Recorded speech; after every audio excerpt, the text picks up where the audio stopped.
नमस्कार, स्वागत है आपका अपने यूट्यूब चैनल बी एजुकेटर में। बात करेंगे शिक्षक भर्ती 1026 पदों पर नवोदय विद्यालय में भर्ती, अशासकीय विद्यालयों में नई भर्ती, खुशखबरी अप्रैल में होगा इन शिक्षकों का समायोजन, यूपी टेट रिजल्ट अपडेट, 68,005% आरक्षण मामला अपडेट, इन्हीं बिंदुओं पर बात करेंगे। वीडियो स्टार्ट करने से पहले अगर आपको लगता है कि चैनल के माध्यम से आपके राइट्स के लिए आपकी हक की आवाज को उठाया जाता है और शिक्षक भर्ती से संबंधित ऑथेंटिक अपडेट आप तक पहुंचाई जाती है तो निसंकोच आपको चैनल से जुड़ जाना चाहिए। टाइम वेस्ट ना करते हुए हम बिंदुओं पे बात करेंगे। सभी को ज्ञात है 2 दिन पहले आपकी कैबिनेट मीटिंग संपन्न हुई, जिसमें जो मुख्यमंत्री जी थे उन्होंने जितने भी विभाग हैं, जितने भी रिक्त पद पड़े हैं, उनको आगे के लिए भरने के निर्देश दिए हैं और ये काम 100 दिन में जो है संपन्न करने का टारगेट दिया है संबंधित विभाग के विभागीय अधिकारियों को। तो उसी से संबंधित सृजित होंगे 1026 पद, नवोदय विद्यालय समिति से भर्ती कराने की तैयारी।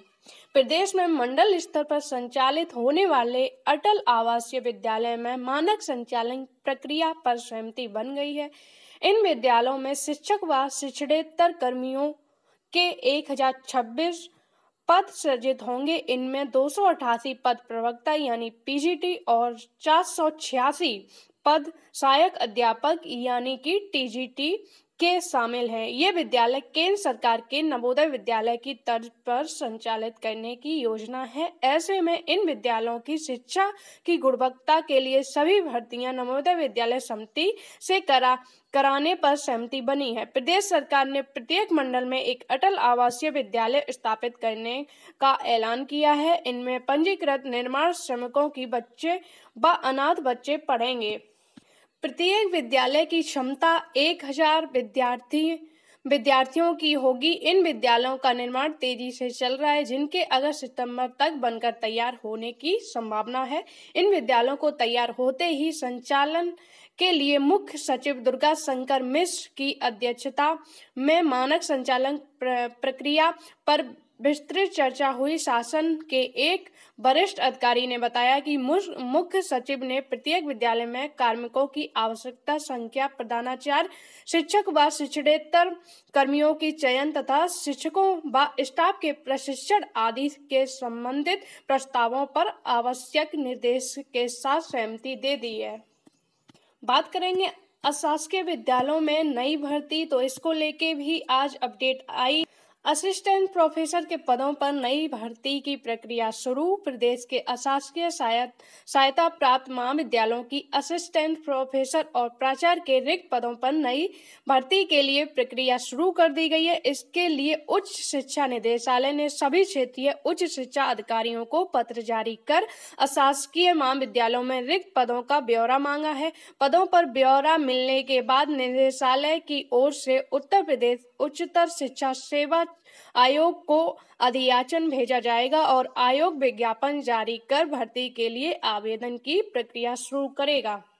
हालांकि निदेशालय ने पूर्व में भी अशासकीय महाविद्यालयों से असिस्टेंट प्रोफेसर के रिक्त पदों का ब्यौरा मांगा था। इस पर 2000 रिक्त पदों की सूचना मिली थी।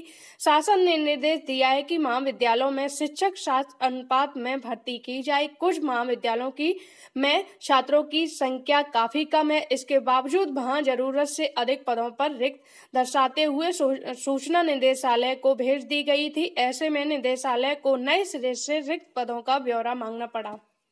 बात करेंगे खुशखबरी, अप्रैल में इन शिक्षकों का होगा 5 साल से पहले नहीं, 5 अप्रैल से पहले होगा शिक्षकों का समायोजन। टीजीटी पीजीटी 2021 में चयनित शिक्षकों को 5 अप्रैल से पहले विद्यालय में समायोजित कर दिया जाएगा। उत्तर प्रदेश माध्यमिक शिक्षा सेवा चयन बोर्ड के सचिव की ओर से यह आश्वासन मिलने के बाद चयन बोर्ड पर 5 दिनों में जारी धरना रविवार को समाप्त कर दिया गया।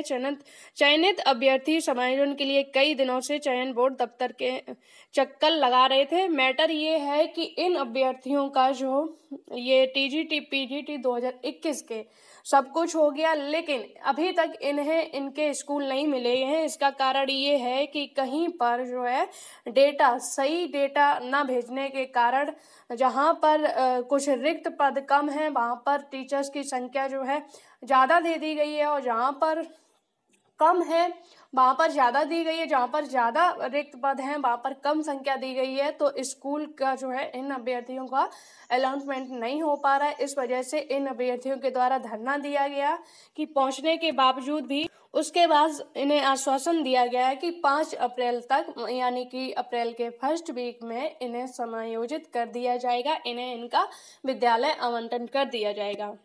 बात करेंगे यूपी टेट रिजल्ट को लेके, तो सभी को ज्ञात है कि किसी भी वक्त रिलीज हो सकता है UP TET result. UP TET 2022 UP BEB की ओर से 23 जनवरी को आयोजित उत्तर प्रदेश शिक्षक पात्रता परीक्षा के लिए प्राइमरी स्तर के लिए 12,91,627 और उच्च प्राथमिक स्तर के लिए 8,73,552 उम्मीदवारों ने रजिस्ट्रेशन करवाया था। अब इनका ही रिजल्ट आधिकारिक पोर्टल पर रिलीज किया जाएगा। यूपी टेट का रिजल्ट संभावित है कि आपको मार्च एंड तक जो है 2-3 दिन बचे हुए हैं मार्च में, तो इन 2-3 दिनों में आपका रिजल्ट आपको देखने को मिल सकता है। अब बात करेंगे 68,000 में 5% को लेके।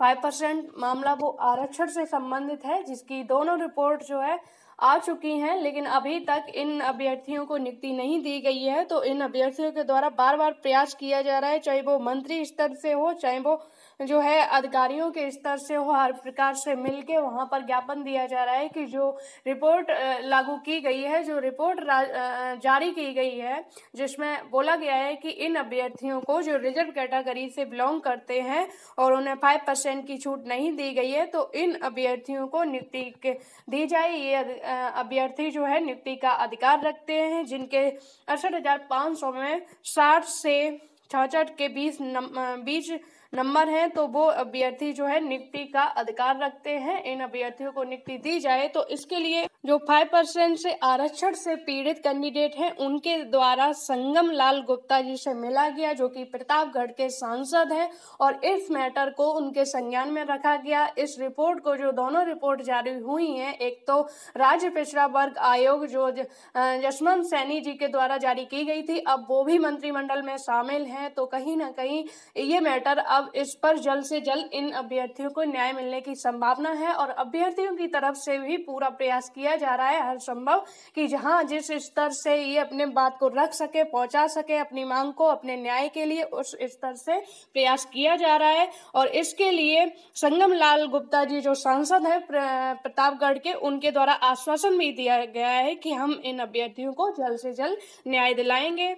तो जिस तरह से इन कैंडिडेट के द्वारा, इन अभ्यर्थियों के द्वारा, इन पीड़ितों के द्वारा प्रयास किया जा रहा है, उम्मीद है कि जल्द से जल्द इन्हें न्याय मिलेगा। और होना भी चाहिए कि अगर आपके फेवर में कोई रिपोर्ट आ जाती है तो ऐसा नहीं है कि जो है विभाग ने और आयोग ने जो है आपके फेवर में रिपोर्ट जारी कर दी तो विभाग उसको त्वरित उसको एक्सेप्ट कर लेगा, आपको उसके लिए कोई प्रयास नहीं करना पड़ेगा। जब आप उसी मैटर को बार बार उनके संज्ञान में दिलाओगे, जाके बार बार उनसे रिक्वेस्ट करोगे, ये चीजें तो भाई करनी पड़ती हैं। भले ही आप जो है आप कितने अपने आप में आपका मैटर कितना स्ट्रांग हो, आप अपने आप में कितने मजबूत पक्ष रखते हो, ये मैटर नहीं करता है। भले ही डबल बेंच का ऑर्डर आ जाता है, उसके लिए भी प्रयास करना पड़ता है कि अधिकारियों से मिलके जो है जल्द से जल्द मिला जाए, हर संभव मिला जाए, तभी उस पर आपको जो है बाद में सफलता मिलती है, नियुक्ति के लिए जो है अग्रसर होते हो आप। तो हर सप्ताह कोई ना कोई कैंडिडेट जो है आरक्षण से पीड़ित है, वो अपने स्तर से जो मंत्रियों से मिल रहा है, अधिकारियों से मिल रहा है, सोशल मीडिया की प्लेटफॉर्म पर भी अपनी बात रख रहा है, जिसमें से मंत्रियों की तरफ से तो आश्वासन दिया ही जा रहा है कि हम इस मैटर को आपको जल्द से जल्द सॉल्व करवाएंगे और जल्द से जल्द इस पर न्याय मिलेगा। चाहे वो बेबी रानी मौर्य हो, चाहे वो जसवंत सैनी हो जिन्होंने जो है रिपोर्ट को लागू किया, चाहे वो ये सांसद हो, तो सभी मंत्रियों के द्वारा, सांसदों के द्वारा, विधायक के द्वारा ये चीज बोली जा रही है कि इस पर जल्द से जल्द न्याय मिलेगा। लेकिन न्याय तभी मिलेगा जब आप लोग अति सक्रिय होगे, इसके लिए आप लोग हर संभव प्रयास करोगे। तो जो है चीजें जो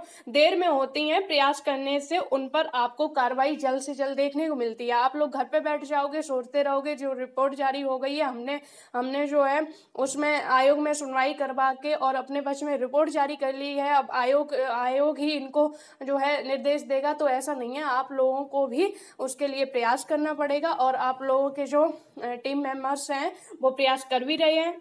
दूसरी चीज ये है कि 68,500 में जिस कैंडिडेट के 60 से 66 तक नंबर हैं, उसके जो है रिजल्ट जब आया होगा उसमें 60 से 66 नंबर हैं और वो रिजर्व कैटेगरी से बिलोंग करता है, तो उसके पास वो डॉक्यूमेंट्स भी होने चाहिए। साथ साथ जो ये राज्य पिछड़ा वर्ग आयोग और राष्ट्रीय पिछड़ा वर्ग आयोग की जो रिपोर्ट जारी की गई है वो PDF भी आपके पास होनी चाहिए। मेरे द्वारा कुछ चैनल से मांगी भी गई थी कमेंट्स में, तो आप लोगों को डिस्क्रिप्शन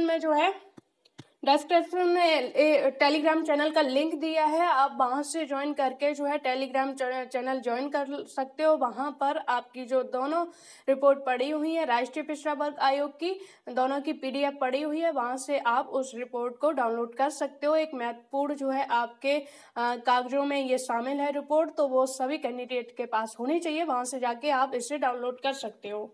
फिर से बोल रही हूँ मैं कि डिस्क्रिप्शन में टेलीग्राम चैनल का लिंक दिया है, उस चैनल से जुड़ के उस चैनल पर आपको PDF वहाँ पर दोनों जो रिपोर्ट हैं राष्ट्रीय पिछड़ा वर्ग आयोग की और राज्य पिछड़ा वर्ग आयोग की, दोनों रिपोर्ट आपको वहाँ से मिल जाएंगी। और भी जो संबंधित PDF होती हैं वहाँ से वो भी आप ले सकते हो।